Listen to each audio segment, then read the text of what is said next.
ये प्रत्यंत प्रस्थान मीमांसा है। ये प्रत्यंत प्रस्थान मीमांसा ग्रंथ है। और प्रत्यंत शब्द का व्याकरण से जब दृष्टि से जब अर्थ करते हैं तो प्रतिगतो अंतम इति प्रत्यंतः अत्यादय क्रांत्याद्यर्थे, इस सूत्र से समास हो जाता है। तो प्रति और अंत का समास होने के बाद प्रत्यंत शब्द बनता है। अब यहाँ अतिक्रांत अर्थ है। अतिक्रांत अर्थ होने से ये हुआ कि जो आप स्थान निर्धारित करते हैं उसका यदि अतिक्रमण करते हैं तो वो अतिक्रमण करना उचित है कि नहीं है। ऐसी स्थिति में सामान्य सिद्धांत से तो हम ये जानते ही हैं कि अपनी सीमा का उल्लंघन नहीं करना चाहिए किसी भी क्षेत्र में। जितने चादर उतने ही पांव पसारिए, यही बेहतर सिद्धांत होता है। लेकिन यहाँ प्रत्यंत शब्द केवल शब्दगत अर्थ को न दे करके कोशादि शास्त्रों के द्वारा उस प्रदेश विशेष को कहा गया है जिसको प्राचीन भारतीय संस्कृत की भाषा में म्लेच्छ प्रदेश कहा गया है। म्लेच्छ प्रदेश से हमारा क्या तात्पर्य है, किसको कहा जाए? तो जहां कहते हैं कि सामान्य रूप से भारतीय वेदोक्त धर्म सिद्धांत के जो आचार विचार हैं, जो हमारी परंपरा है, उस सिद्धांत को न मानते हुए, शास्त्र को न मानते हुए अपनी सदाचारिता स्वेच्छाचारिता के कारण किसी भी प्रकार का आचरण कर रहा हो, जहां शास्त्रीय सिद्धांत न हो, जहां ईश्वरीय परिकल्पना न हो, ऐसे स्थान विशेष के लिए म्लेच्छ प्रदेश कहा गया है। यद्यपि हम इसकी व्याख्या केवल विदेश अर्थ में कर रहे हैं कि भारत की जो आर्यावर्त की सीमा है, इस सीमा के बाहरी जो भाग है वो ऐसा प्रदेश है जहां आर्यावर्तीय सिद्धांत के आधार पर आचार विचार धर्म संस्कृति की बात नहीं होती है। ऐसी स्थिति में यहाँ की यात्रा करना और उस यात्रा के प्रसंग में समुद्र यात्रा करना, ये सब उचित है कि नहीं है, इस प्रसंग में हमारे प्राचीन शास्त्रों ने बहुत सारे सिद्धांत दिए जिसका कि उल्लेख हरीश मैडम जी ने पूरी तरीके से किया है। तो सीधा सीधा ये मतलब अर्थ हुआ कि आपको क्या उस प्रदेश में जाने की जब बात की है तो वहां बीच में समुद्र यात्रा का प्रसंग है, क्योंकि जब आर्यावर्त की सीमा और भारत की सीमा के बाहर भूत करते हैं तो सब जगह समुद्र और समुद्र के पार हमको जाना पड़ता है। तो समुद्र का उल्लंघन अतिक्रांत करना चाहिए कि नहीं, भारत की सीमा का अतिक्रांत करना चाहिए कि नहीं चाहिए, और क्यों नहीं करना चाहिए, इसके बारे में हमारे शास्त्रों में बहुत सारी बातें कही गई है कि इसलिए नहीं जाना चाहिए। तो पहले तो उस देश विशेष की व्याख्या किया कि चातुर्वर्ण व्यवस्थानम यस्मिन् देशे न विद्यते म्लेच्छ देशः स विज्ञेयः आर्यावर्तस्ततः परम। उस स्थान विशेष को प्रत्यंत समझना चाहिए जहां चातुर्वर्ण की व्यवस्था नहीं हो, जिस देश में आचार विचार की परंपरा न हो, ऐसे देश को। इसी के बारे में कहते हैं कि म्लेच्छयन्ति असंस्कृतम वदन्ति शिष्टाचार विहीनाः भवन्ति यत्र एवं भूतः देशः म्लेच्छ देश इति उच्यते। इसी तरह बहुत सारे प्रमाणों के साथ इस प्रदेश का अतिक्रमण इस प्रदेश में नहीं करना चाहिए। आर्यावर्त या चातुर्वर्ण सिद्धांत मानने वाले, वैदिक श्रुति स्मृति धर्म के मानने वाले लोगों को इस स्थिति में यहाँ प्राचीन सिद्धांतों में, जिनका की उल्लेख इन्होंने किया कि बहुत सारे ग्रंथों में कहा कि इस कारण से यहाँ नहीं जाना चाहिए, क्यों नहीं जाना चाहिए, तो उसके लिए 3-4 बातें मधुसूदन ओझा जी ने पहले क्लियर समझा दी कि देखो भाई, इसका कारण ये है कि यहाँ यहाँ जाने से एक आचार की जो शुद्धता है वो नहीं होने से आचार विहीनत्व जन्य जो पाप है उस पाप का भागी होना पड़ता है। इसीलिए म्लेच्छ प्रत्यंत देश में जाने के कारण ऐसी स्थिति में यात्रा नहीं करनी चाहिए। तो 3 इन्होंने मूल बातें कही। पहले कही कि प्रत्यंत देश गमन संबंधी जो प्रत्यवाय है इसके बारे में शास्त्रों ने कहा। दूसरा, पतित संसर्ग विषयक सिद्धांत दिया। तीसरा, समुद्र यात्रा प्रसंग सिद्धांत किया। तो ऐसी स्थिति में इसका प्रमाण दे रहे हैं कि समुद्र यात्रा संबंध में हमारे आचार्यों ने कहा, जैसे कि समुद्र यात्रा स्वीकारः कमंडल विधारणम इत्यादि पूर्व पक्ष में चर्चा हो चुकी है और पीछे के प्रसंग में सारा प्रसंग आ चुका है। सभी आचार्यों का प्रमाण दे करके ये बताया गया है कि इस कारण से निषेध है। अब उसमें जो 3 कारण दिए हैं कि एक तो समुद्र यात्रा जन्य प्रत्यवाय, दूसरा म्लेच्छ प्रत्यंत देश गमन संबंधी प्रत्यवाय, तीसरा पतित संसर्ग प्रत्यवाय। पतित संसर्ग का मतलब ये है कि जैसे व्यक्ति के संसर्ग में आप रहेंगे तो उसका प्रभाव उसी तरह से होता है जैसे पानी के ऊपर में तेल जब पड़ता है तो तेल उस विस्तार होकर के पूरी उस आकृति को पकड़ लेता है। इसी तरह जिस व्यक्ति के संसर्ग में आप रहते हैं उसके आचार विचार का प्रभाव आपके ऊपर पड़ता है। ऐसी स्थिति में उस संसर्ग के जन्य जो सदाचरण का अभाव है तत्जन्य आपको पाप लगेगा। इसके बारे में, तीनों के बारे में हमारे आचार्यों ने पहले सारी चीजें कही। अब इन सारे सिद्धांतों को लेकर के फिर कहा कि क्या ये जो सिद्धांत बताए गए हैं इन सिद्धांतों में कलयुग वर्ज्य, कलयुग में ये चीजें वर्ज्य हैं, ये जब आप गिना रहे हो उस स्थिति में क्या ये प्राचीन काल में जो है उसकी मान्यता दे रहे हैं एक पक्ष, क्या ये सभी समय में सभी परिस्थिति में निषेध का वाचक है या किसी स्थल विशेष में इसके लिए अन्य कोई भी उपाय आचार्यों ने बताए हैं। तो मधुसूदन ओझा जी ने कहा कि देखिए, पहले तो इसमें जो प्रकरण है उस प्रकरण को जैसे मैडम ने 3 से लेकर के 6 विभाग तक का इसमें बंटवारा किए, तो उन विभागों के द्वारा कहा कि इन विभाग से आप क्या सभी युगों में सर्वसामान्य निषेध मानते हैं या विशेष में मानते हैं। यदि सर्वसामान्य निषेध मानेंगे तो ऐसी स्थिति में प्राचीन काल आदि में जो द्वापरादि के द्वापर आदि में या द्वारिकापुरी आदि में जो यात्रा गमन होगा वो समुद्र यात्रा गमन ही है और उसके बाद तो समुद्र यात्रा जन्य दोष हो रहा है। तो क्या हमारे शिष्टाचार जो है उन शिष्टाचार के कारण इस धर्म को हम बहिष्कृत माने या शिष्टाचार को भी लौकिक प्रयोग मानते हैं।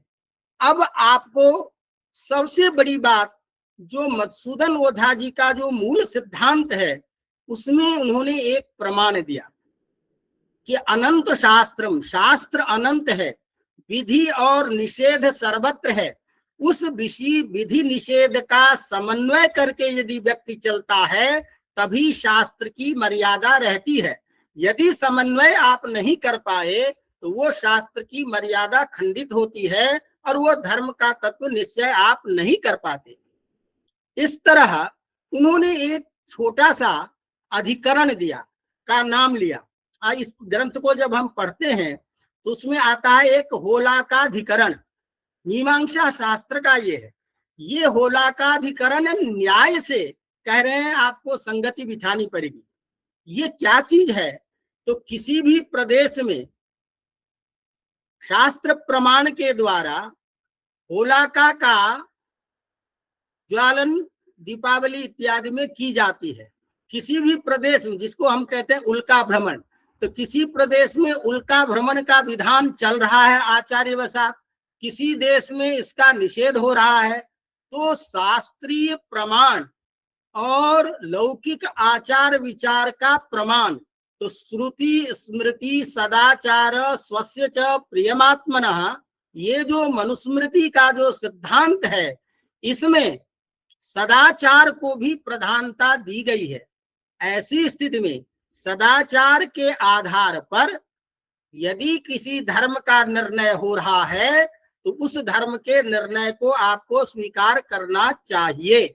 ये इन्होंने मूल सिद्धांत दे करके, और जितने भी प्राचीन शास्त्रों में विधि निषेध की बात की है उनका इन्होंने संगमन किया है और बहुत सही तरीके से किया है। तो इसकी चर्चा, बहुत सारी चर्चा तो पीछे की जा चुकी है, लेकिन इसके बाद में जो हमारा प्रसंग है तो उन सारी चीजों को उपस्थापित करते हुए मूल ग्रंथ में मधुसूदन ओझा जी जो लिखते हैं, यहां से थोड़ा सा देखिए कि जब इससे पहले सारी धर्म ग्रंथों में निषेध प्रकरण को उठा करके यत्तु कह करके कलियुगावच्छेदेन समुद्र यात्रा स्वीकारः कमंडल विधारणम द्विजानाम असवर्णासु कन्यासूपमयस्तथा देवराज्य सुतोत्पत्तिर इत्यादि श्लोक के द्वारा इमान धर्मान कलियुगे वर्ज्यानाम आहुर्मनीषिणः, इस उपक्रम को प्रारंभ करके और इसका उपसंहार करते हैं। इमान धर्मान कलियुगे वर्ज्यानाम आहु मनुष्य, इन 13 धर्मों को वर्ज्य बताया गया है। तो ऐसी स्थिति में इस चीज को लेकर के विद्वानों के दृष्टि में अलग अलग मत हैं। उसके लिए कह रहे हैं इति शास्त्रेण सामान्यतः सर्वविध समुद्र यात्रायाः प्रतिषेधो विधीयते इति केचिद आक्षिपन्ति। इस शास्त्र, इस वचन के आधार पर कुछ लोग सामान्यतः सर्वविध समुद्र यात्रायाः, सभी प्रकार के समुद्र यात्रा का प्रतिषेध कहते हैं।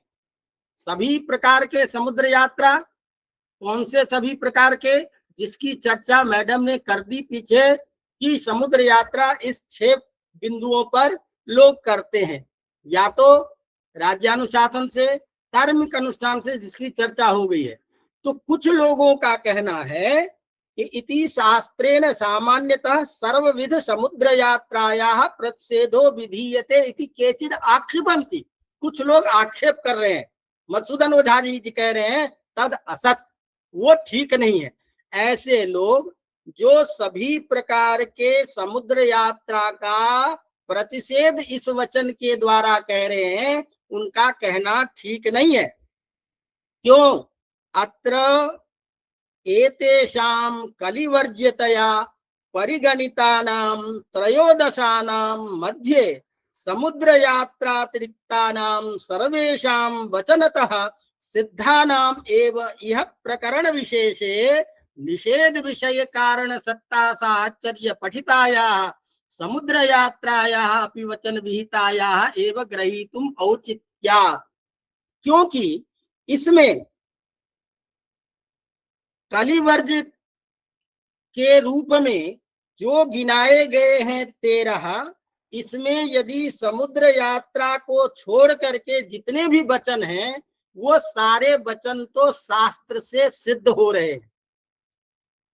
इसके बाद जब इस प्रकरण में सारी चीजें सिद्ध हो रही है तो समुद्र यात्रा के विषय में भी इसमें स्वतः सिद्ध है कि समुद्र यात्रा नहीं करनी चाहिए। क्यों? कि निषेध के विषय जितने भी हैं, उस विषय के साथ में पठित जो भी है, उस सारे वचनों के साथ में उसी तरह से स्वसिद्ध माना जाएगा। तो जब 13 में से 12 विषयों में आचार्यों ने जगह जगह पर इसका प्रतिषेध बताया है कि ये इस कंडीशन में होना चाहिए, इस कंडीशन में नहीं होना चाहिए, तो अलग अलग आचार्यों के मत में जब विचार है, तो समुद्र यात्रा के प्रसंग में भी हमें शास्त्र में प्रमाण देखना चाहिए, वेद में प्रमाण देखना चाहिए कि कहाँ इसका निषेध कहा गया है। और अंत में ये सिद्धांत देते हैं कि ऐसा कोई श्रुति स्मृति पुराण नहीं है जो केवल समुद्र यात्रा विषय में इस तरह का निषेध करता हो। कहते हैं इसीलिए अतएव उपसंहारे इमान धर्मान इत्युक्तम संगच्छते, अन्यथा शास्त्र पद प्रयोज्य तात्पर्य विषयताश्रयत्वेन शास्त्र विधि सिद्धानामेव अर्थानां विवक्षिततया समुद्र यात्रायाः कलेः पूर्वं केनापि विशिष्टेन वचनेन सामान्यतया कर्तव्यतया विध्यर्थ विधि दर्शनादिमान धर्मान इति कथनम असमंजसम स्यात्। यदि ऐसा नहीं मानेंगे तो तत्तद आचार्यों के द्वारा जो भिन्न भिन्न विषय को उपस्थापित करके अलग अलग आचार्यों ने कहा है, उसकी संगति नहीं हो पाएगी। इसलिए अभिहित प्रतिषिद्धानां प्रत्यंत देश गमनात् अंगीभूतानां एतद् धर्म पद प्रयोज्य विषयताश्रयत्वेन अभ्युपगन्तुम् अयोग्यतया न प्रतिषेधा इदं वचनम प्रभवति सिद्धम। तो जिस तरह 13 में 12 विषयों में शास्त्र सिद्ध प्रमाण के द्वारा तत्तद विशेष वचनों के द्वारा तत्तद समय में उसका विधान किया गया है, इसी तरह समुद्र यात्रा प्रसंग में भी इसका विधान समझना चाहिए और उसके प्रतिषेध से संबंधित अर्थ की व्याख्या करनी चाहिए। अब मूल प्रसंग में आ रहे हैं। एवं तीर्थ यात्रां विना गत्वेति वाक्यशेषेण सर्वस्यैव प्रतिषेध्य प्रतिषेधस्य तीर्थ यात्रातिरिक्तेत्वेन संकुचित विषयतया द्वारिकादि कतिपय तीर्थोदेशेन समुद्र यात्रायाः शिष्टाचार सिद्धतया च न तीर्थांग भूतायामपि तस्याम अस्य निषेधस्य प्रवृत्ति। यदि उसमें से यदि हम तीर्थ यात्रा को केवल यदि छोड़ दें तो तीर्थ यात्रा के बिना प्रत्यंत देश का गमन संभव नहीं है।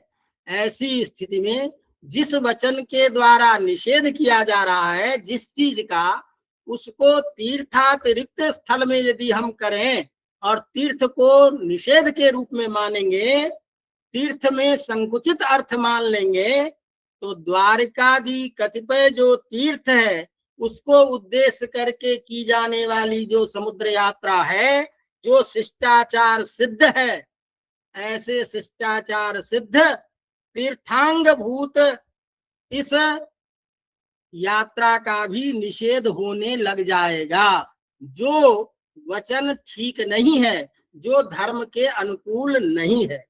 तथाच अनेन वचनेन अविशेषात् प्रायश्चित्तांग भूतायाः एव समुद्र निषेधा। तो इस वचन के द्वारा इतनी बात तो ये सिद्ध हो गई कि द्वारिका आदि जो व्यक्ति जाता है वह तीर्थांग भूत यात्रा जो है वह निषेध नहीं है। मैंने तीर्थ को उद्देश्य करके यदि यात्रा करते हैं तो उस यात्रा का निषेध नहीं है।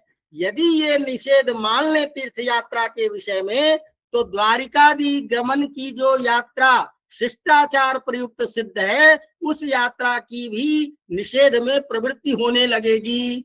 तो हमारे आदिकाल से लेकर के आज तक जो समुद्र यात्रा है वह तीर्थांगभूत यात्रा कैसे उसके साथ में सामंजस्य होगा। तो एक तो सिद्ध बात हो गई कि तीर्थांगभूत यदि यात्रा है तो ऐसे समुद्र यात्रा करने में कोई दिक्कत नहीं है। ये मधुसूदन ओझा जी का एक सिद्धांत है। तब दूसरा कौन बचा? तब बचा प्रायश्चित्तांग भूताया, इसका मतलब इस तीर्थ यात्रा का निषेध हम कर रहे हैं जो प्रायश्चित से संबंधित है। अब प्रायश्चित से संबंधित जो तीर्थ यात्रा है, इसके बारे में हमें आचार्यों ने बहुत सारे सिद्धांत दिए हैं कि प्रायश्चित यदि है तो प्रायश्चित करने के लिए यदि समुद्र का आपने यात्रा कर ली, यदि आपने इस प्रत्यंत देश में यात्रा कर ली, तो आपको प्रायश्चित करना पड़ेगा। तो ऐसे तीर्थ यात्रा से अतिरिक्त प्रायश्चित्तांग भूत जो तीर्थ यात्रा है, उस तीर्थ यात्रा के विषय में आपका ये दोष अभी कुछ शेष बचता है। तीर्थांग यात्रा का तो बिल्कुल निषेध नहीं मानना चाहिए, ये तय हुआ। ये मधुसूदन ओझा जी अभी दे रहे हैं, अंत में सिद्धांत देंगे। अब बचा दूसरा पक्ष, प्रायश्चित्तांग भूत एवं यात्रा निषेध परिषद। इसी बात, इसमें प्रमाण दे रहे हैं, एतद अभिप्रायेनैव धर्मार्थम नावा समुद्रयाने न कार्यम इति व्याख्यातम रघुनंदनाचार्यैः मनुस्मृति व्याख्याकृत भी। प्रायः इसी बात को, इसी भाव को लेकर के मनुस्मृति के व्याख्याकार रघुनंदनाचार्य ने ये व्याख्या की कि भाई धर्मार्थम नावा समुद्रे यानम न कार्यम, धर्म अर्थ के लिए समुद्र में नौकायान नहीं करना चाहिए। साचेयम धर्म यात्रा, वो धर्म यात्रा ब्रह्म हत्या दुरितोपनिवर्तकत्वेन तावत् सामान्यतो विहिता। वो धर्म यात्रा जिसकी आप व्याख्या कर रहे हैं, वो धर्म यात्रा क्या है? का सामान्यतः ब्रह्म हत्या दुरितोपनिवर्तकत्वेन, वो धर्म यात्रा है ब्रह्म हत्या जन्य जो पाप है, उस पाप से निष्कृति के लिए आपकी ऐसी यात्रा है। तो इस बात को लेकर के पाराशर स्मृति में ये सारे निषेध के वाक्य जो हैं उसको उठाते हुए के कहते हैं कि चातुर्विद्योपपन्नस्तु विधिवत ब्रह्मघात के समुद्र सेतु गमनम प्रायश्चित्तम विनिर्दिशेत 10 योजन विस्तीर्णम 10 योजनमायतम रामचंद्र समादिष्टम नल संचय संचितम सेतुम दृष्ट्वा समुद्रस्य ब्रह्महत्यां व्यपोहति सेतुम दृष्ट्वा विशुद्धात्मा त्वगाहेत सागरम ययेत वासुमेधेन राजातु पृथ्वीपति। अब इन पराशरी स्मृति को लेकर के मधुसूदन ओझा जी कह रहे हैं कि इस पंक्ति पर विचार कीजिए। ये किस स्थिति में कह रहे हैं कि यदि चातुर्विद्या से उपपन्न,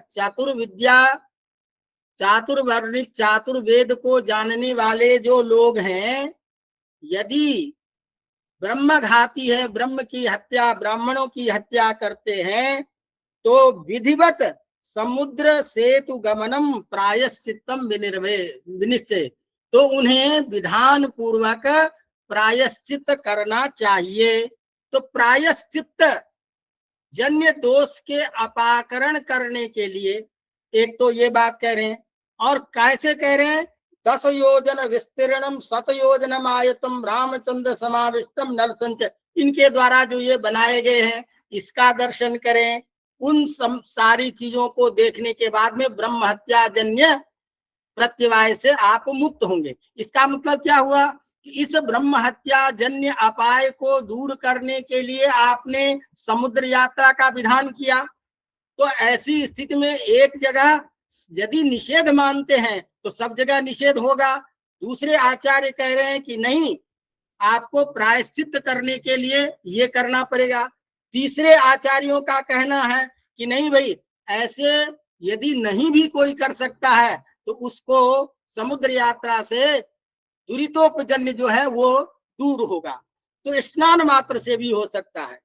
तो अनेक मतों को पहले उठाते हैं और उसकी व्याख्या स्वयं मधुसूदन जी कर रहे हैं।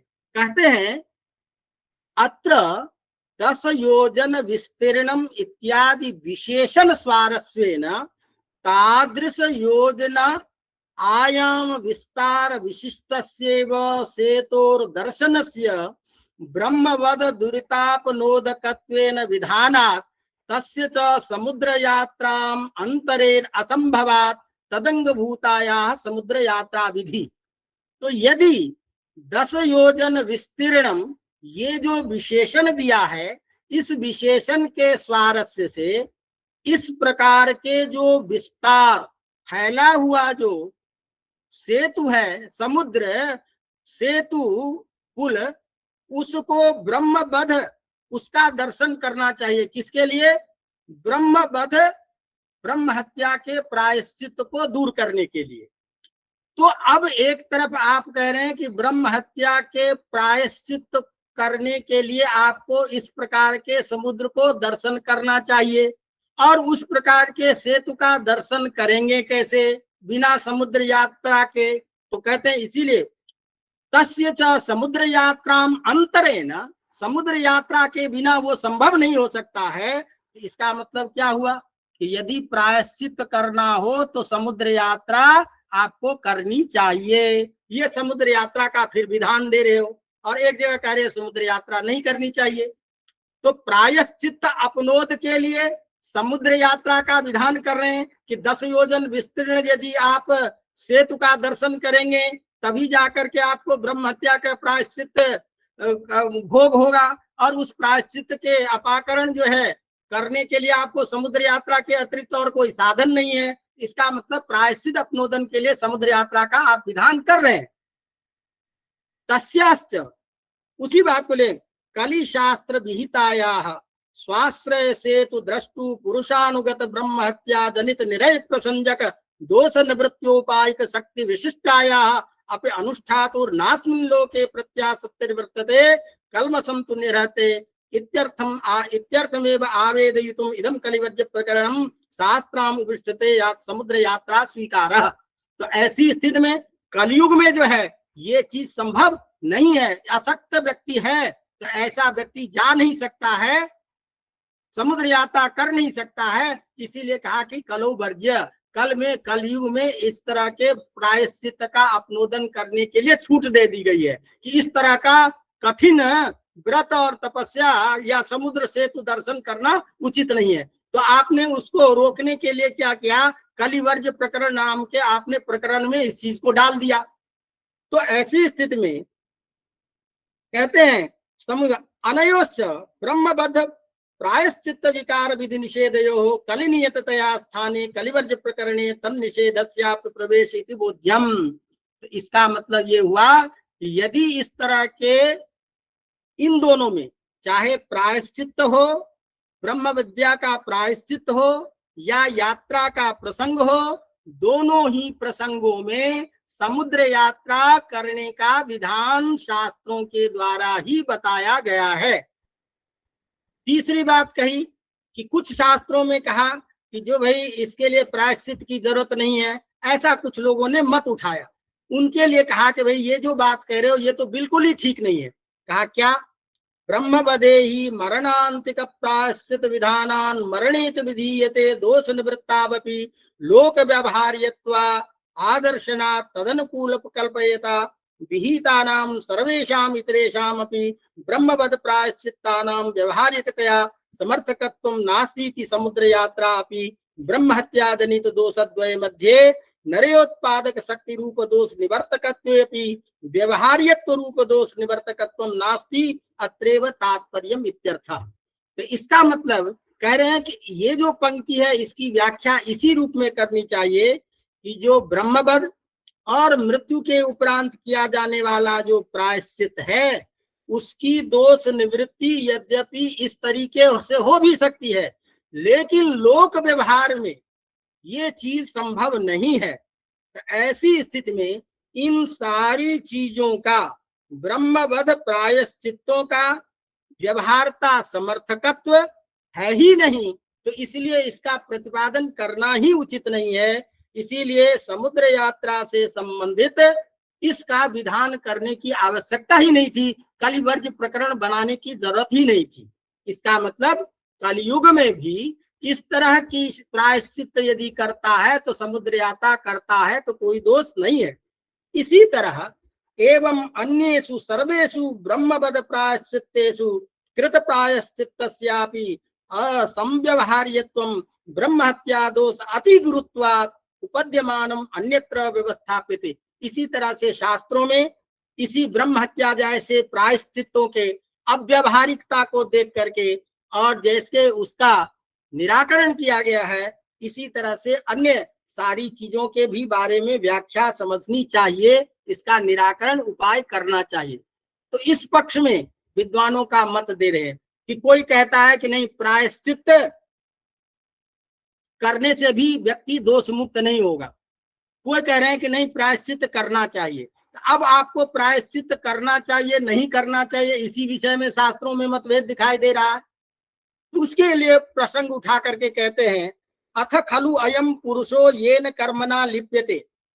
जो व्यक्ति जिस कर्म से लिप्त होता है, अथ एतद याज्य याजनम अभक्ष भक्षणम अवद्य वंदनम शिष्टस्य अक्रिया प्रतिषेध सेवनम इति च तत्र प्रायश्चित्तम कुर्यान् न कुर्यात् इति मीमांसते।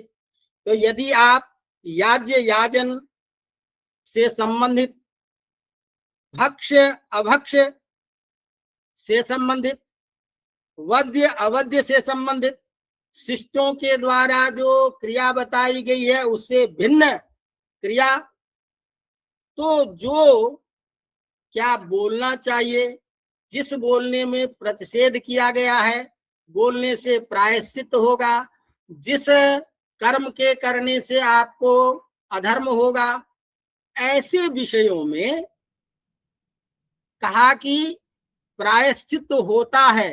तो प्रायश्चित करना चाहिए या न करना चाहिए, इस विषय में विद्वानों में आपस में चर्चा चली। उसी बात को उठा रहे हैं कि अथ खलु अयम पुरुषो येन कर्मणा लिप्यते अथ एतद अयाज्य याजनम अभक्षणम, यज्ञ से रहित कार्य, अभक्ष का भक्षण करना, अवद्य को बोलना, शिष्ट क्रिया के अतिरिक्त क्रिया करना, इस तरह से प्रतिषिद्धों का यदि सेवन करता है, जिसके लिए निषेध किया गया है उसा ऐसा आचरण करता है, तो तत्र प्रायश्चितम कुर्यान न कुर्यात इति मीमांसते। ऐसी स्थिति में प्रायश्चित करनी चाहिए या नहीं करनी चाहिए, इसकी हम मीमांसा करने जा रहे हैं। न कुर्यात इत्याहु, किसी को कह रहा है, किसी का मत है कि नहीं, प्रायश्चित करने की कोई जरूरत नहीं है। क्यों कि कितनी भी प्रायश्चित कर लो, न ही कर्म क्षीयते, किए गए कर्म का क्षय नहीं होता है। किए गए कर्मों का क्षय तो फल भोग के द्वारा ही होता है। तो आपको प्रायश्चित करने से उसका निवारण संभव नहीं है, शास्त्र व्यर्थ हो जाएगा। ऐसा प्रमाण देते हुए कहते हैं न कुर्यात, प्रायश्चित करने से भी कोई अर्थ नहीं निकलता है। विमल जी, बोर तो नहीं हो रहे हैं लोग बाग? आनंद से आप व्याख्यान करिए, सब आनंद हो रहे हैं, सभी संख्या भी देख लीजिए, सब लोग आनंद ले रहे हैं। हाँ, तो अब यार कहीं कुछ सुधार की जरूरत हो तो बीच में बोल दीजिएगा। कहीं नहीं नहीं, एकदम बढ़िया चलने दीजिए, आप चलने दीजिए। अच्छा चलिए। तो कहते हैं कि अयं खलु अयम पुरुषो येन कर्मणा लिप्यते अथ एतद अयाज्य याजन अभक्ष भक्षणम अवद्य वंदनम शिष्टस्य अक्रिया क्रिया प्रतिषिद्ध सेवनम इति च तत्र प्रायश्चित्तम कुर्यात् न कुर्यात्, करना चाहिए या नहीं करना चाहिए। न कुर्यात् इत्याहु, कुछ लोगों का कहना है इसकी करने की जरूरत नहीं है। क्यों भाई जरूरत नहीं है? क्योंकि नहीं कर्म क्षीयते, कर्म फल का नाश ऐसे नहीं होता भैया, ये तो बिना भोग किए जाएगा नहीं। तो कर्म क्षीयते, कर्म का जो नाश होता है, कर्म फल का जो भोग होता है, वो भोग से ही नाश होता है। कुछ लोग कहते हैं कुर्यात इत्यपरे, कुछ लोगों का कहना है कि नहीं करना चाहिए। कहा क्यों करना चाहिए? तो पुनः स्तोमेन इष्ट्वा पुनः सवनम आयातीति विज्ञायते। कहते हैं स्तोमेन इष्ट्वा, स्तोम यज्ञ के द्वारा पुनः सवन यज्ञ करना चाहिए। प्रातः स्तोमेन इष्ट्वा, पात्र स्तोम इष्ट करके यज्ञ करके सभी प्रकार के पापों से मुक्त होते हैं। तरति ब्रह्महत्यां यो अश्वमेधेन यजते अग्नितुष्ट्वाभि सस्यमानं यादेत। जो राजा लोग ब्रह्म हत्याजन्य प्रायश्चित करते पाप करते हैं उनको अग्निष्टोम यज्ञ करना चाहिए। इस तरह से शास्त्रों ने तत्तद प्रत्यवाय का नाश प्रायश्चित विधान के द्वारा किया है, ऐसा कहा गया है। तो इस विषय में भी दो मत हैं। एक विद्वानों का मत है कि कर्म फल तो आपको भोगना ही पड़ेगा, बिना भोगे इसका नाश नहीं है, इसीलिए प्रायश्चित से भी उसका परिहार नहीं होगा। दूसरे का कहना है कि नहीं भाई, हमारा सिद्धांत है कि यदि ये कर लेते हैं तो इस अग्निष्टोम यज्ञ करने से इसका नाम नाश होगा, नरक पतित गमन है, जन्य पाप है तो इसका इससे दूर होगा, यदि राजा है तो अश्वमेध यज्ञ करे, इत्यादि के विधान हैं। इसी तरह इसका मतलब क्या हुआ कि प्रायश्चित विधान के लिए आपको समुद्र सेतु गमन यदि करना है तो वो प्रायश्चित विधान में आएगा। इति भगवता गौतमेन, भगवान गौतम ने इन सारी चीजों को लेकर के, इन सारे प्रसंगों को लेकर के काम काम कृत सर्वविद ब्रह्मवद शोधने विहतेपि सेतुम दृष्ट्वा समुद्रस्य ब्रह्महत्यां व्यपोहति यजेत वाश्वमेधेन राजा तु पृथ्वीपति। इसी बात में प्रमाण दे रहे हैं कि गौतम ने कहा अकाम काम यदि कोई हो जाता है तो उसका प्रत्यवाय इस तरीके से होगा, सेतुम दृष्ट्वा समुद्रस्य, समुद्र के सेतु को देख करके ब्रह्म हत्या से जन्य प्रायश्चित पाप से दूर हुआ जाता है, राजा को चाहिए कि अश्वमेध यज्ञ करे, पृथ्वीपति। इति भगवता पराशरेण सगुण निर्गुण साधारण ब्रह्म ब्रह्मवद निष्कृत साधने विहितेपि। इसका मतलब भगवान पराशर ने सगुण निर्गुण किसी भी रूप में साधारण रूप से भी ब्रह्मवद के निष्कृति का जो साधन है इसका विधान किया गया है। ऐसे विधान करने पर भी अब मनु जी क्या कह रहे हैं, इयं विशुद्धि रुदिता प्रमाक्का प्रमाप्या कामतो द्विजम कामतो ब्रह्म ब्राह्मण वदे निष्कृतिर्न विधीयते। अब कहते हैं इसमें देखो, कोई कह रहा है कि अनजान में यदि कोई सी का ब्राह्मण वध हो गया तो अनजान में ब्राह्मण वध करने के कारण ऐसे में उसका तो प्रायश्चित के द्वारा पापक क्षय हो जाएगा, लेकिन यदि जानबूझ करके कोई ब्रह्म हत्या करता है ऐसे व्यक्ति का किसी भी प्रायश्चित करने से भी दोष नहीं होगा। अब मनुस्मृति इस बात को आगे देखिए, पूर्व बात से इसको थोड़ी तुलना करते चलिए। पहले क्या कह रहे हैं कि प्रायश्चित एक लोगों का सिद्धांत है कि बिल्कुल ही प्रायश्चित करने की जरूरत नहीं है क्योंकि कर्म फल का भोग नहीं है। फिर कुछ लोग कह रहे हैं कि नहीं, प्रायश्चित करना ही चाहिए, प्रायश्चित करने से ये होगा। मनु जी बीच का रास्ता निकाल रहे हैं, कह रहे हैं कि देखो भैया, अकाम जो है, जो बिना किसी जाने अनजाने में यदि कर देता है तो उसका तो प्रायश्चित से उपशमन हो सकता है, लेकिन जानबूझ करके यदि करेगा तो नहीं होगा। और हमारे महाभाष्य क्या कहते हैं कि जानन यो अजानन वा मध्य सुराम पिबेत सोपि मन्ये पतिता स्या। भाई आग में हाथ जान के दे अनजान में दे, हाथ तो जलेगा ही। तो चाहे ब्राह्मण जान के सुरा पिए या अनजान सुरा पिए उसका तो पाप लगेगा ही। तो अब आपके पास सारे शास्त्र हैं, तो शास्त्रों की गति को समझना है। और हमारी स्थिति क्या है कि हम गति को नहीं समझते, दोनों का संयमन नहीं करते और एक पक्ष को लेकर के झंडा लेकर के खड़े हो जाते हैं। तो मधुसूदन ओझा जी का कहना है कि किसी एक शास्त्र के जो सिद्धांत हैं उसके सभी पक्षों पर अन्य आचार्यों का जो मत है, इन मतों का सामंजस्य लग करके चलेंगे तो आपको कोई दोष नहीं है। ऐसी स्थिति में जो यात्रा आप प्राचीन अन्य युग में करते थे उन यात्रा प्रसंगों में कलयुग में भी इस तरह से वर्ज करने की कोई आवश्यकता नहीं है, क्योंकि जब सब जगह आप वैकल्पिक विधि निषेध के द्वारा कार्य करते हैं तो कलयुग में वही सिस्टम लागू होना चाहिए। अब इसी बात को कहते हैं यच्छेदम, भविष्य पुराण का प्रमाण दे रहे हैं गुणान्वितम तु यो विप्रो गुणहीनस्तु क्षत्रिया क्षिणोति बुद्धिपूर्वम तु नो भवेत् तस्य निष्कृति। यदि गुण से युक्त ब्राह्मण है, गुण से हीन क्षत्रिय है, और वह बुद्धि पूर्वक किसी ऐसे कार्य को करता है, न भवेत् तस्य निष्कृति ही, उसका तो कोई उपाय, कोई प्रत्यवाय का उपाय है ही नहीं। विट शूद्राणाम विशेषेण हनताम कामतो द्विजम प्राणांतिकी भवेत् पुत्र कामतो निर्गुणे हते सगुणे नीते कामान निष्कृतिर न विद्यते। इस तरह से सगुण की स्थिति में यदि हम करते हैं तो ऐसे कुछ पापजन्य है, इसकी निष्कृति है ही नहीं, ये इन आचार्यों का कथन है।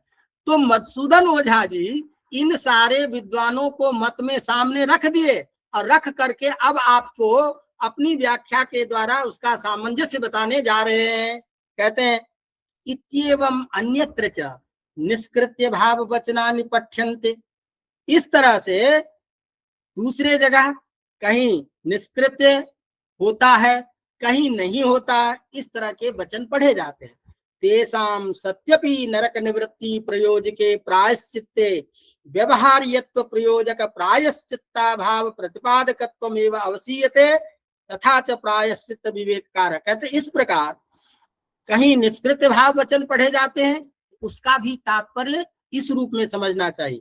तेषां सत्यपि नरक निवृत्ति प्रयोजके प्रायश्चित्ते, नरक की निवृत्ति के लिए प्रयोजक भले ही प्रायश्चित्त के द्वारा हो जाए, प्रायश्चित्त के द्वारा नरक की निवृत्ति करने में आप समर्थ हो जाएं, व्यवहार्यत्व प्रयोजक प्रायश्चित्ता भाव प्रतिपादकत्व एवं अवसीयते। ऐसी स्थिति में एक पक्ष में तो वह प्रतिषेधक बनेगा, लेकिन आगे चल के कहेंगे कि द्वितीय जन्म ब्रह्म हत्या के प्रायश्चित्त का तो निषेध हो जाएगा सेतु दर्शन से, लेकिन समुद्र यात्रा जन्य जो पाप होगा उसकी निष्कृति कैसे करेंगे? भाई ब्रह्म हत्या जन्य पाप की निष्कृति तो कर दिया आपने सेतु देख करके, तो सेतु देखने के लिए जो समुद्र यात्रा में गए तो एक के निषेध करने से जो दूसरा पाप हुआ उसका निवारक उपाय तो आपने कुछ बताया ही नहीं। तो इसका मतलब यह है कि एक की निवृत्ति से ही उभयजन्य निवृत्ति हो जाएगी, दोनों प्रकार के दोष का उपशमन हो जाएगा। तो समुद्र यात्रा भी आपका विधान हो गया और सेतु दर्शन का भी विधान हो गया।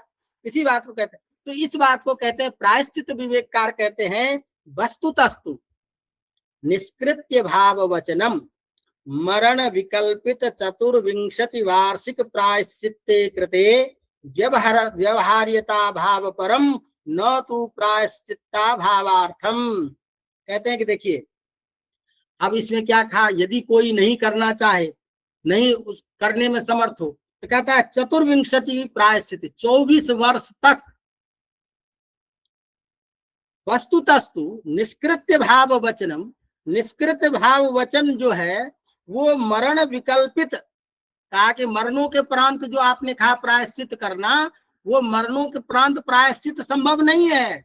उसका तात्पर्य है कि 24 वर्ष तक आपको इस तरह के आचरण, धर्म के प्रति आचरण करने पड़ेंगे, तब जाकर के आप समुद्र उसका करेंगे। तब टीकाकार बंधु गोविंदानंद जी भी कहते हैं वस्तुतः इत्यादि के द्वारा क्षत्रियादि नाम सगुण ब्राह्मण वधे भविष्य मनुवचनाभ्याम निष्कृति नास्ति यदुक्तम तद अव्यवहार्य विषयत्वम। इसी तरह गोविंदाचार्य जी ने कहा कि क्षत्रिय इत्यादि के द्वारा सगुण ब्राह्मण का वध करने के बाद भविष्य मनुवचनाभ्याम और भविष्य पुराण इत्यादि के वचन के द्वारा निष्कृति संभव नहीं है। ऐसी जो बातें कही गई वो अव्यवहारता विषय, वो व्यवहार योग्य विषय नहीं है, वो अव्यावहारिक बातें आती है। एवं चतुर्विंशति वार्षिक व्रत रूपे ब्रह्म हत्या प्रायश्चित्ते चरितेपि व्यवहार्यत्वं नास्ति इति असंतुष्यद यदि कश्चित् सेतुं दृष्ट्वा समुद्रस्य ब्रह्म हत्यां व्यपोहति इत्यत्र कलौ प्रायश्चित्ते व्यवहार्यत्वाभाव प्रतिपादकम् अक्षरम् अदृष्ट्वा तत्सिद्ध्यभिमानेन प्रवर्तमानः स्यात् तादृश पुरुषं प्रत्यवेदम् उपतिष्ठते प्रकरणांतर संस्थम संवादि शास्त्रम। तो इसीलिए ऐसे लोगों के कहा कि भैया आप इतना करने में समर्थ नहीं हो, ये व्यवहारिक नहीं है, तो ऐसे में क्या करना चाहिए, समुद्र यात्रा आपको करनी ही नहीं चाहिए। तो अब समुद्र यात्रा नहीं करनी चाहिए, इस प्रश्न पे भी उठा रहे हैं। समुद्र यात्राया स्वीकारः संग्रह सिद्धि पर्यंतो नास्ति वा, समुद्र यात्रायां कृतायाम अपि तस्य स्वीकारो नास्ति वा, समुद्र यात्रा अपि ब्रह्मघातिना स्वीकारो नास्ति वा तदर्थः। ये आप समुद्र यात्रा स्वीकार प्रकर्षण जो किया है कलिवर्ज में, इसका क्या तात्पर्य है? क्या जब तक सिद्धि पर्यंत नहीं होती है तब तक के लिए कहते हैं समुद्र यात्रा नहीं करनी चाहिए, या समुद्र यात्राया भी ब्रह्मघाती ना स्वीकारो नास्ति, ब्रह्म हत्या जिसने कर लिया उसको समुद्र यात्रा नहीं करनी चाहिए, ये क्या अर्थ करेंगे? इति एतदर्थमेव अनुमोदन परान्येव। तो इस बात को अनुमोदन करने के लिए कहता है कि देखो, द्विजस्याब्धौ तु नौ यातुः शोधितस्यापि संग्रह।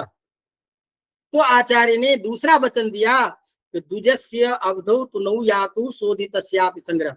यदि आप सिद्धि पर्यंत भी जाते हैं तब भी ब्राह्मण को, द्विज को नौका की यात्रा नहीं करनी चाहिए। तो ब्रह्म हत्या प्रायश्चित्तार्थम समुद्र नौकया गच्छन्तो निवृत्त हत्या कल्मषस्यापि व्यवहार्यत्वं नास्ति इति तदर्थात्। इसका मतलब क्या हुआ कि ब्रह्म हत्या की प्रायश्चित करने के लिए समुद्र नौका में जाने वाला जो व्यक्ति है, निवृत्त हत्या कल्मषस्यापि, यद्यपि उसकी हत्याजन्य जो पाप है वो निवृत्त हो जाएगा, लेकिन वह व्यवहार में नहीं बैठता है, वह अव्यवहारिक चीज है। यत्तु समुद्रम नौकायान यातु समुद्रयान प्रयुक्त द्रुतोपशांत्यर्थम कृतपायश्चित्तापि व्यवहार्यत्वं नास्ति केचिद् अर्थम उपकल्पयन्ति।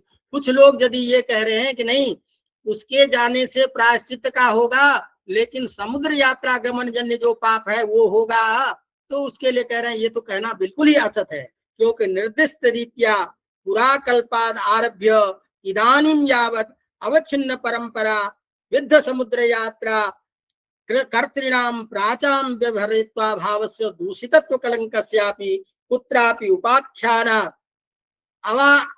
अवास्मरण तद विरोधात् एतादृशस्य प्रमाणिकत्वात् ईदृशार्थ तात्पर्य ग्राहक वचनांतरानुलम्बेन तथार्थभूतस्य स्वकपोल कल्पितत्वाच्च। अंत में इन्होंने कह दिया कि ऐसे ऐसी इस तरह की बातें करना बहुत सारे अर्थों में कपोल कल्पित कथन के तरह दिखाई दे रहा है। नहीं स्वतः समुद्र यात्रा या स्वातंत्रेण पातित्य प्रयोजके तादृश पातित्य शोधनस्य वा व्यवहार्यत्व प्रयोजकते तादृश पाति शोधनस्य वा प्रयोजनाभावे किंचित वचनांतरम प्रणाम उपलम्ब्यते यदेक वाक्यतानुरोधे स वाक्यस्य तदर्थे त्रायतुम सुगृहीतुम शक्यत्वा। इसीलिए जहां जहां ऐसे वचन हैं उन वचनों के तात्पर्य को एक दूसरे की संगति के साथ में बिठा करके ही करना चाहिए। इसी बात में प्रमाण देते हुए कहते हैं, यच्च संस्कार कौस्तुभकार ने जो कहा द्विजस्याब्धौ तु नौ यातु शोधस्यापि संग्रह इति वचनात् प्रत्यंत देश गमन निमित्त पुनः संस्कारे कृतौ नवब्धौ नौ यातु संसर्गः कलोदिते। यद्यपि प्रायश्चित के लिए किया गया समुद्र यात्रा, उसमें भी कह रहे हैं कि प्रत्यंत देश गमन निमित्त पुनः संस्कारे, प्रत्यंत देश करने के बाद यदि पुनः संस्कार कर लेता है, ऐसे व्यक्ति को पुनः समुद्र की नौका यात्रा नहीं करनी चाहिए कलयुग में, ये इसका तात्पर्य है। तदिदम पूर्वापेक्षा अतितराम अयुक्तम दृश्यते। तो हम देखते हैं कि शास्त्रों में पूर्वापर प्रसंग को लेकर के बहुत सारी स्थितियां वैकल्पिक दिखाई देती है, शास्त्र का कोई सिद्धांत नहीं है। इस तरह से सारी चीजों को सिद्धांत में रखते हुए अब प्रमाण के रूप में कह रहे हैं कि शोधितस्यापि असंग्रह इति पाठस्यैव स्वयं तेन प्रकल्पिता तावद् अप्रामाणिकत्वात् अन्यथा तादृश पाठ सत्वे एतानि लोकगुप्त्यर्थं कलेरादौ महात्मि निवर्तितानि कर्माणि इत्येवं उपसंहारस्थ वाक्यैकतया शोधस्यापि असंग्रह कलेरादौ महात्भिर्निवर्तते इत्यर्थे संप्रसक्ते स्वाधाधिष्ठित शाखाच्छेद प्रसंग। अब अंत में अब आगे सिद्धांत दे रहे हैं होलिकाधिकरण न्याय से कि इस प्रकार जो सदाचार यात्रा के द्वारा जहां जहां जिस परिस्थिति में यात्रा का विचार किया गया है उसको धर्म प्रमाण श्रुति मानते हुए करना चाहिए। तो जो शिष्टाचार प्रयुक्त अन्य आचार्यों अन्य कल्पों में अन्य युगों में किया गया है उसी प्रकार के यात्रा के प्रसंग में समझना चाहिए। हाँ, यात्रा धार्मिक अनुष्ठान के विषय में जो बातें कही गई है उस धार्मिक अनुष्ठान के यज्ञादि के लिए जो निषेध किया गया है उसमें भले ही वर्ज्य है। और यह बिंदु केवल राजा को अधिकृत किए के लिए कर गया है कि राजा धर्म के लिए वहां नहीं गए थे, धर्म की शिक्षा के लिए नहीं गए थे। इसीलिए किसी भी प्रकार से अन्य प्रकार से यदि समुद्र यात्रा कोई करता है तो उस यात्रा करने में कोई निषेध नहीं है। इस तरह प्रत्यंत देश गमनांग भूता समुद्र यात्रायाम द्वेधा पात्र, अब उसी को कह रहे हैं अंत में प्रत्यंत देश गमनांग भूत समुद्र यात्राम द्वेधा पातकम उपते। यदि प्रत्यंत देश गमन से संबंधित समुद्र की यात्रा जो है उसमें दो प्रकार के पाप उपस्थित होते हैं। एक प्रत्यंत देश संबंधी, एक समुद्र यात्रा निबंधन। एक तो आप विदेश चले गए तत्संबंधी पाप, दूसरा समुद्र यात्रा आपने की तज्जन्य पाप, दोनों का निषेध है। तत्र प्रत्यंत देश प्रायश्चित्ते कृतेपि, तो उसमें आपने प्रत्यंत देश जाने का प्रायश्चित तो विधान कर दिया, लेकिन समुद्र यात्रा दोष के अपनोदन के लिए ऐसा कोई उपाय नहीं बताया। इसीलिए समुद्र यात्रा तत्र प्रत्यंत देश प्रायश्चित्ते कृतेपि, प्रत्यंत देश जन्य प्रत्यवाय के नष्ट के लिए प्रायश्चित करने पर भी समुद्र यात्रा दोषान अपनोदात, समुद्र यात्रा दोष का अपनोदन किसी भी प्रकार से हो नहीं सकता। तो एक पाप को रोकने के लिए दूसरा पाप हो जाएगा, इसीलिए यह अव्यावहारिक है। इसी को ध्यान में रख करके कहते हैं इतर पाप प्रायश्चित्ते कृतेपि इतर पाप निवृत्ति स्थित्यर्थस्य सुतः। तो मधुसूदन ओझा जी का कहना है कि ऐसा तर्क करना ठीक नहीं, इति तद असत। अरे भाई, एक प्रायश्चित के नष्ट हो जाने, प्रायश्चित करने से जो पाप नष्ट होगा, तदंगभूत समुद्र यात्रा जन्य जो पाप है उसका भी परिष्कार हो जाएगा। इसीलिए इस तरह की शंका नहीं करनी चाहिए। इसी बात को नो समुद्र यात्रा निबंधन पातकापनोदन प्रायश्चित्तम नास्ति इत्यत्रैव तत्तात्पर्यम भविष्यति वाच्यम। इसीलिए कहते हैं कि दोनों प्रकार के समुद्र यात्रा जन्य और सेतु दर्शन जन्य प्रत्यंत गमन जन्य दोष का अपनोदन हो सकता है। इसी तरह से कुछ लोग कह रहे हैं कि यदि ब्राह्मण चला भी गया तो संस्कार के द्वारा शुद्ध किया जा सकता है। इस तरह से समस्त चीजों को रखते हुए अंत में सिद्धांत दे रहे हैं वस्तुतस्तु कलिवर्ज्यतया अभिप्रेतानाम अर्थानाम सति संभवे सामंजस्येनेव प्रतिपत्तव्यतया। वस्तुतः कलिवर्ज्य प्रसंग जो है उसमें जो अभिप्रेत बातें हैं उसमें सती संभवे, संभव होने पर ही जितना सामंजस्य हो सके उसी सामंजस्य के आधार पर उसकी व्याख्या करनी चाहिए, उसको समझना चाहिए।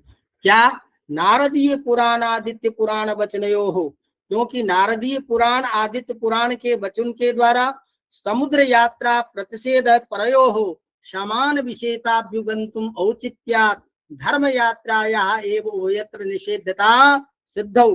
तो इन दोनों में जो नारदीय पुराण के जो वचन हैं, इन पुराण और आदित्य पुराण, इन दोनों के पुराणों के इस प्रसंग को से देखने से कह रहे हैं कि समान विषय होने के कारण धर्मार्थ जो है वो यात्रा, विदेश यात्रा, नौका यात्रा का निषेध किया गया है। प्रत्यंत देश गमनांग भूत समुद्र यात्रा विषयत्वेन व्याख्यानम सर्वथा निर्मूलमेव। इसीलिए जो लोग केवल धर्मार्थ से अतिरिक्त प्रत्यंत देश की यात्रा करते हैं उनको प्रायश्चित करने की बात, उस यात्रा के निषेध करने की बात करते हैं, ऐसा व्याख्यान सर्वथा निर्मूल ही है। इति विधान कुर्वन्तु विद्वांसः, विद्वानों को इस प्रकार से इसकी व्याख्या करनी चाहिए, समझनी चाहिए। तदित्थम, इस प्रकार अंततः मनुस्मृति व्याख्या वद रघुनंदन व्यवस्थानुसारेण मनुस्मृति के व्याख्याकार रघुनंदन जी के द्वारा दी गई जो व्यवस्था है, धर्मार्थ समुद्र यात्रा निषेध परयोर नारदी आदित्य पुराण वचनयो प्रत्यंत देश गमनांग भूतादि समुद्र यात्रासु दोषापादकत्वम नास्ति सिद्धम। इसीलिए उसकी संगति करते हुए धर्मार्थ की यात्रा के समुद्र का निषेध, यात्रा निषेध है, विदेश यात्रा गमन का निषेध है, अन्य रूप में विदेश जाना कोई निषेध नहीं है। यही व्याख्यान करते हुए प्रथम प्रकरण में समुद्र यात्रा और विदेश यात्रा जो है, धर्मार्थ से अतिरिक्त यात्रा यदि हो रही है तो ऐसी यात्रा करने में कोई प्रायश्चित नहीं है, ये सिद्धांत देते हुए कलिवर्ज्य प्रकरण के द्वारा इस प्रसंग को खंडित करते हैं मधुसूदन ओझा जी। और हम सबको एक नया अस्त्र भी मिल गया अब कि हमको भी विदेश जाने में कोई दिक्कत नहीं है। लेकिन धर्म सिद्ध के लिए नहीं, यात्रा के लिए जाइए, घूमने के लिए जाइए, व्याख्यान के लिए जाइए, और जाते ही रहे हैं। तो आपने स्वयं मधुसूदन ओझा जी ने प्राचीन आचार्यों के कई उपाख्यान उपस्थापित किए हैं कि वेदवाला महाभारत से कि तत्त देशों में, म्लेच्छ देशों में जाकर के राजाओं ने जीता है। तो ये सारी परंपरा है, इसलिए कलयुग में इस वर्य प्रकरण को इसी रूप में देखना चाहिए। और सारी चीजों को लेकर के मैं जहां तक समझता हूं आपको कि अपने एक सिद्धांत है कि सतयुग आदि समय में धर्म का इतना संयमित रूप था, इतना आयु का बल था, इतना तेज का बल था, तो उस समय में सब कुछ करने में समर्थ होते थे। तो कहीं भी जाकर के किसी में व्यवधान व्यवच्छेद नहीं होता था, अपाय आचार भ्रष्टता की बात नहीं होती थी। अभी भी पुराने जमाने के लोग गांव से बाहर जाते हैं तो अपने उस शुद्ध आचार विचार का परिपालन विदेश में भी करते हैं। लेकिन कलयुग के व्यक्ति को इस तरह की स्थिति करना संभव नहीं है। तो ऐसे जन्य सदाचार जन्य जो पाप है वो न हो, वहां लोग बिगड़े नहीं, ऐसे आचरणों को देख करके लोग प्रभावित ना हो, भारतीय धर्म परंपरा संस्कृति बची रहे। इसलिए केवल इसको इसी रूप में समझना चाहिए कि जब हिंसा का प्रचार है, हाँ, तो हमारे आचार्य भगवान पतंजलि कहते हैं अभक्षो ग्राम सुकरः अभक्षो ग्राम कुक्कुटः। गांव का सुअर नहीं खाना चाहिए, गांव का मुर्गा नहीं खाना चाहिए, क्योंकि हिंसा का इतना बढ़ा हुआ था। तो उन्होंने एक प्रतिषेध किया कि भाई कम से कम गांव का तो बचे, कम से कम गांव के तो ये जानवर बच जाएं। जंगल तो दूर में है, तो लोगों को जाना होगा तो मेहनत करनी पड़ेगी, इससे कुछ बचाव होगा। लेकिन हम बुद्धिशाली व्यक्ति उसकी व्याख्या क्या कर लिए कि अभक्षो ग्राम कुक्कुटः, तो वन का जो है खाना चाहिए, बाहर का खाना चाहिए, ये अर्थ निकाल लेते। नहीं, हमारा तात्पर्य सभी के निषेध में है। इसी तरह तात्पर्य हमारा आचार्यों का था कि हमारे कलयुग में इसका प्रभाव ज्यादा पड़ने वाला है, इसीलिए अपने आचरण की शुद्धता यदि बनी रहती है तो इन स्थानों में नहीं जाना चाहिए जहां हमारी संस्कृति का सदाचरणता नहीं है, जहां ऐसे प्रयोग में हमारे वैदिक श्रुति धर्म आदि की स्थितियां नहीं है। तो ये तात्पर्य था। यदि इसका शुद्धोच्चार पूर्वक हम करते हैं तो उस प्रसंग में अपवाद विधि के द्वारा, होलकाधिकरण न्याय के द्वारा हमें इसका समाधान ढूंढना चाहिए। इतने में ही मधुसूदन जी का सामंजस्यपूर्ण व्याख्यान आज के समय के लिए मुझे लगता है बहुत उपयोगी है।